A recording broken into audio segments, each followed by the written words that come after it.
ورحمة الله تعالى وبركاته. بسم الله والحمد لله والصلاة والسلام على أشرف المرسلين وعلى آله وصحبه أجمعين أما بعد. ಗೌರವಾನ್ವಿತ ಗುರು ಹಿರಿಯರು ಹಾಗೂ ಭವಿಷ್ಯಗಳಾಗಿರುವಂತಹ ನೆಚ್ಚಿನ ಸಹಪಾಠಿ ಮಿತ್ರರು ಸರ್ವರಿಗೂ ಕೂಡ 78ನೇ ಸ್ವಾತಂತ್ರ್ಯ ದಿನಾಚರಣೆಯ ಶುಭ ಹಾರೈಕೆಯನ್ನು ಹಾರೈಸುತ್ತಿದ್ದೇನೆ. ಈ ಪ್ರಜಾಪ್ರಭುತ್ವ ಭಾರತವು ತನ್ನ 78ನೇ ಸ್ವಾತಂತ್ರ್ಯ ದಿನಾಚರಣೆಯನ್ನು ಆಚರಿಸುವಂತಹ ಈ ಶುಭ ವೇಳೆಯಲ್ಲಿ ಈ ಪ್ರಜಾಪ್ರಭುತ್ವ ಭಾರತದ ಪ್ರತಿಯೊಬ್ಬ ಪ್ರಜೆಯೂ ಕೂಡ ಅರಿತಿರಬೇಕಾದಂತಹ ಸಂವಿಧಾನದ ಅಡಿಗಲ್ಲನ್ನು ಪುನಃ ನೆನಪಿಸುವುದು ಅನಿವಾರ್ಯ ಎಂದನ್ನಿಸುತ್ತದೆ. ಪ್ರಿಯಂಬಲ್ ಆಫ್ ಕಾನ್ಸ್ಟಿಟ್ಯೂಷನ್, ಸಂವಿಧಾನದ ಪ್ರಸ್ತಾವನೆ ಅಥವಾ ಮೂಲ ಪೀಠಿಕೆ. We the people of India constitute India into sovereign, socialist, secular, democratic republic and secure its all citizen, justice, social and economic, political, liberty of thought, belief, faith and welfare, and equality and fraternity. ಭಾರತೀಯ ಪ್ರಜೆಗಳಾದ ನಾವು, ಭಾರತವು ಒಂದು ಸ್ವತಂತ್ರವಾದ ಸಾರ್ವಭೌಮ ಸಮಾಜವಾದಿ ಜಾತ್ಯತೀತ ಪ್ರಜಾಸತ್ತಾತ್ಮಕವಾದ ಗಣರಾಜ್ಯ. ಈ ಭಾರತೀಯ ಸರ್ವ ನಾಗರಿಕರಿಗೆ, ಸರ್ವ ಪ್ರಜೆಗಳಿಗೆ ಸಾಮಾಜಿಕ, ಆರ್ಥಿಕ, ರಾಜಕೀಯ ನ್ಯಾಯ ದೊರಕಿಸಿಕೊಡುವುದು ಸಂವಿಧಾನದ ಗುರಿಯಾಗಿದೆ. ಪ್ರೀತಿಯ ಸಹೋದರರೇ, ಈ ಪ್ರಜಾಪ್ರಭುತ್ವ ಭಾರತವು ತನ್ನ 78ನೇ ಸ್ವಾತಂತ್ರ್ಯ ದಿನಾಚರಣೆಯನ್ನು ಆಚರಿಸುವಂತಹ ಈ ಶುಭ ವೇಳೆಯಲ್ಲಿ ಜಾತ್ಯತೀತ ಪ್ರಜಾಪ್ರಭುತ್ವ ಭಾರತದ ಪ್ರತಿಯೊಬ್ಬ ಪ್ರಜೆಯೂ ಕೂಡ ತನ್ನ ಎದೆಯಲ್ಲಿ ಕೈ ಇಟ್ಟು ಕೇಳಿಕೊಳ್ಳಬೇಕಾದಂತಹ ಒಂದು ಪ್ರಶ್ನೆ ಇದೆ. ಇದೇ ಪ್ರಶ್ನೆಯನ್ನು 1947ರಲ್ಲಿ ಈ ಭಾರತವು ಸ್ವತಂತ್ರಗೊಂಡಾಗ ಈ ಭಾರತಕ್ಕೆ ಬೇಕಾಗಿ, ಈ ಭಾರತದ ದೇಶದ ಜನರಿಗೆ ಬೇಕಾಗಿ, ಈ ಭಾರತದ ಸ್ವತಂತ್ರಕ್ಕೆ ಬೇಕಾಗಿ ಬರಿಗಾಲ ಫಕೀರನಾಗಿ ಈ ಭಾರತದ ಉದ್ದಗಲಕ್ಕೂ ನಡೆದಾಡಿದಂತಹ ಮಹಾತ್ಮ ಗಾಂಧೀಜಿಯವರೊಂದಿಗೆ ಪತ್ರಕರ್ತರು ಕೇಳಿದಂತಹ ಒಂದು ಪ್ರಶ್ನೆಯಾಗಿದೆ. ಬಾಪೂಜಿಯವರೇ, ಗಾಂಧೀಜಿಯವರೇ, ಈ ಭಾರತವು ಸ್ವತಂತ್ರಗೊಂಡಿತು, ಈ ಭವ್ಯ ಭಾರತದ, ಈ ಸ್ವತಂತ್ರಗೊಂಡಂತಹ ಭವ್ಯ ಭಾರತದ ಗುರಿ ಏನು, ಈ ಭವ್ಯ ಭಾರತದ ಕನಸೇನು ಎಂದು ಗಾಂಧೀಜಿಯವರೊಂದಿಗೆ ಕೇಳಿದಾಗ ಗಾಂಧೀಜಿ ನೀಡಿದಂತಹ ಉತ್ತರ, ಈ ನನ್ನ ಹಿಂದೂಸ್ತಾನ, ಈ ನನ್ನ ಭವ್ಯ ಭಾರತವು ಈ ಭಾರತದಲ್ಲಿರುವಂತಹ ಕಟ್ಟ ಕಡೆಯ ಕಣ್ಣೀರು ಒರೆಸುವಂತಹ ಭಾರತವಾಗಬೇಕು ಎಂದಾಗಿತ್ತು. ಪ್ರೀತಿಯ ಸಹೋದರರೇ, ಈ ಭಾರತವೆಂಬುದು ಬಹು ಜನಾಂಗೀಯ, ಬಹುಧರ್ಮೀಯ, ಬಹುಭಾಷೀಯ, ವಿಭಿನ್ನ ಸಂಸ್ಕೃತಿಗಳನ್ನು ಒಳಗೊಂಡಂತಹ ಸುಸಂಸ್ಕೃತ ದೇಶ. ಆದ್ದರಿಂದಲೇ ಈ ಭಾರತವನ್ನು ಸರ್ವ ಜನಾಂಗದ ಶಾಂತಿಯ ತೋಟವೆಂದು ಬಣ್ಣಿಸಿದ್ದಾರೆ.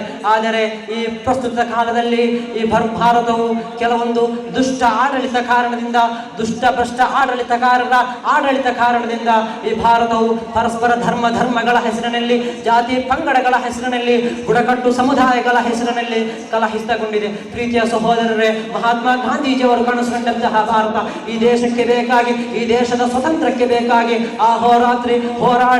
ಹೋರಾಡಿ ಮಾಡಿದಂತಹ ಅದೆಷ್ಟೋ ಸ್ವಾತಂತ್ರ್ಯ ಹೋರಾಟಗಾರರು ಕನಸುಕೊಂಡಂತಹ ಭಾರತ ತನ್ನ 78ನೇ ಸ್ವಾತಂತ್ರ್ಯ ದಿನಾಚರಣೆಯನ್ನು ಆಚರಿಸುವಂತಹ ಈ ವೇಳೆಯಲ್ಲಿ ಎಷ್ಟರ ಮಟ್ಟಿಗೆ ಸಫಲೀಕರಣಗೊಂಡಿದೆ ಎಂಬಂತಹ ಪ್ರಶ್ನೆಯನ್ನು ನಾವು ನಮ್ಮ ಎದೆಯಲ್ಲಿ ಕೈ ಇಟ್ಟು ಕೇಳಿಕೊಳ್ಳಬೇಕಾದಂತಹ ಒಂದು ಪ್ರಶ್ನೆಯಾಗಿದೆ.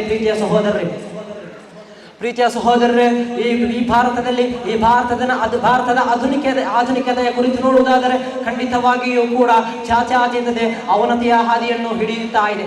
ಪ್ರೀತಿಯ ಸಹೋದರರೇ, ನಿಮಗೆ ಗೊತ್ತಿರಬಹುದು, secularism is treating all religions in India without any discrimination. ಅಂದರೆ ಭಾರತದ ಎಲ್ಲ ಧರ್ಮೀಯರನ್ನು, ಎಲ್ಲ ಜಾತಿ ಪಂಗಡಗಳನ್ನು ಸಮಾನಾಗಿ ಕಾಣುವುದೇ ಜಾತ್ಯತೀತತೆಯಾಗಿದೆ. ಅಂದರೆ ಯಾವುದೇ ಒಂದು ಆಡಳಿತ ಪಕ್ಷವು ಸೀಮಿತವಾಗಿ ಒಂದು ಧರ್ಮದ ಜೊತೆಗೆ ನಿಂತುಕೊಳ್ಳದೆ ಸರ್ವ ಧರ್ಮೀಯರನ್ನು, ಸರ್ವ ಪಂಗಡಗಳನ್ನು, ಜಾತಿಗಳನ್ನು ಸಮಾನ ಅವಕಾಶ, ಸಮಾನ ಅಧಿಕಾರ ಅವಕಾಶಗಳನ್ನು ಕಲ್ಪಿಸುವುದಾಗಿದೆ. ಆದರೆ ಇಂದಿನ ಆಡಳಿತಗಾರರು ಒಂದೇ ಸೀಮಿತವಾಗಿ ಒಂದು ಧರ್ಮದ ಪರವಾಗಿ ನಿಂತುಕೊಂಡು ಅನ್ಯ ಧರ್ಮೀಯರ ವಿರುದ್ಧ ಕೋಮು ವೈಷಮ್ಯವನ್ನೇ ಬಿತ್ತುತ್ತಲೇ ರಾಜಕಾರಣ ಮಾಡುವುದು ಇಂದು ಹೇರಳವಾಗಿ ಬಿಟ್ಟಿದೆ. ಪ್ರೀತಿಯ ಸಹೋದರರೇ, ಯಾವುದೇ ಒಬ್ಬ ವ್ಯಕ್ತಿಯ ಮುಂದೆ ಅವನ ಭಾವನೆಯನ್ನು ಮುಂದಿಟ್ಟುಕೊಂಡು ಕೆರಳಿಸುವುದು ಅತ್ಯಂತ ಸುಲಭ. ಇಂದಿನ ರಾಜಕಾರಣಿಗಳನ್ನು ಅದನ್ನೇ ಸಲೀಸಾಗಿ ಮಾಡಿ ಮುಗಿಸುತ್ತಾರೆ. ಮಾತ್ರವಲ್ಲ, ದಲಿತ, ಅಲ್ಪಸಂಖ್ಯಾತ ಮುಂತಾದ ವ್ಯಕ್ತಿಗಳ ಮೇಲೆ, ಮುಂತಾದ ವ್ಯಕ್ತಿತ್ವಗಳ ಮೇಲೆ ನಿರಂತರವಾಗಿ ದೌರ್ಜನ್ಯಗಳನ್ನು ಮಾಡುವ ಮೂಲಕ, ನಿರಂತರವಾಗಿ ದಬ್ಬಾಳಿಕೆಗಳನ್ನು ಮಾಡುವ ಮೂಲಕ ಈ ಅಲ್ಪಸಂಖ್ಯಾತರನ್ನು, ದಲಿತರನ್ನು ಕೋಮು ಗಲಭೆಗೆ ಪ್ರಚೋದಿಸಲಾಗುತ್ತಾ ಇದೆ. ಮಾತ್ರವಲ್ಲ, ಕೊನೆಗೆ ಸಂತ್ರಸ್ತರನ್ನೇ ಆರೋಪಿಗಳನ್ನಾಗಿಸುವ, ಅಪರಾಧಿಗಳನ್ನಾಗಿಸುವಂತಹ ಷಡ್ಯಂತರವಾಗಿದೆ. ಪ್ರೀತಿಯ ಸಹೋದರರೇ, ಈ ಪ್ರಜಾಪ್ರಭುತ್ವ ಭಾರತದಲ್ಲಿ ಪ್ರತಿಯೊಬ್ಬ ಪ್ರಜೆಯು ಏನನ್ನು ತಿನ್ನಬೇಕು, ಏನನ್ನು ತಿನ್ನಬಾರದು, ಯಾವ ವಸ್ತ್ರವನ್ನು ಧರಿಸಬೇಕು, ಯಾವ ಭಾಷೆಯನ್ನು ಮಾತನಾಡಬೇಕು, ಯಾವ ಧರ್ಮವನ್ನು ಅನುಸರಿಸಬೇಕು, ಎಲ್ಲಿ ವಾಸಿಸಬೇಕು ಎಂಬಂತಹ ವೈಯಕ್ತಿಕ ವಿಚಾರವನ್ನು ಪ್ರಶ್ನಿಸುವ ಹಕ್ಕು ಮತ್ತೊಬ್ಬನಿಗಿಲ್ಲ. ಈ ಜಾತ್ಯತೀತ ಭಾರತ, ಈ ಪ್ರಜಾಪ್ರಭುತ್ವ ಭಾರತ ಪ್ರಜೆಗೆ ನೀಡುವಂತಹ ಸೌಕರ್ಯಗಳಾಗಿವೆ, ಸ್ವತಂತ್ರಗಳಾಗಿವೆ ಇವು.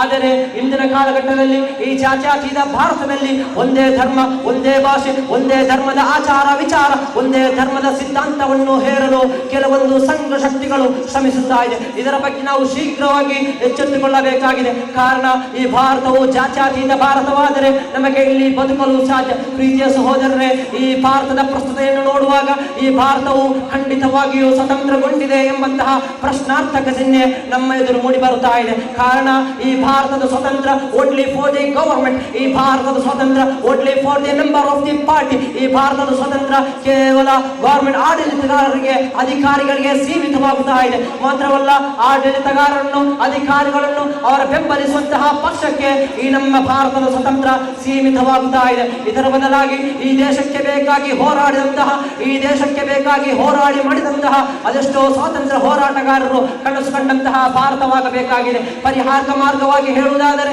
If you consider our constitution in the right way and obey it, definitely we can solve every problem. ನಾವು ನಮ್ಮ ಸಂವಿಧಾನವನ್ನು ಸರಿಯಾದ ರೀತಿಯಲ್ಲಿ ಅರ್ಥೈಸಿಕೊಂಡು ಅದರಂತೆ ನಡೆದುಕೊಂಡರೆ ಕೆಲವೇ ದಿನಗಳಲ್ಲಿ ನಮ್ಮೆಲ್ಲ ಸಮಸ್ಯೆಗಳನ್ನು ಪರಿಹರಿಸಿಕೊಳ್ಳಬಹುದು, ಎಲ್ಲ ಸವಾಲುಗಳನ್ನು ಹಿಮ್ಮೆಟ್ಟಿಸಬಹುದು ಎಂದು ಮಾತ್ರ ಹೇಳುತ್ತಾ ನನ್ನ ಮಾತಿಗೆ ಕಡಿವಾಣ ಹಾಕುತ್ತಾ ಇದ್ದೇನೆ. ವಾಖಿರು ದಅವಾನಾ ಅಲ್ಹಮ್ದುಲಿಲ್ಲಾಹಿ ರಬ್ಬಿಲ್ ಆಲಮೀನ್. ವಸ್ಸಲಾಮು ಅಲೈಕುಂ ವರಹ್ಮತುಲ್ಲಾಹಿ ತಆಲಾ ವಬರಕಾತುಹು.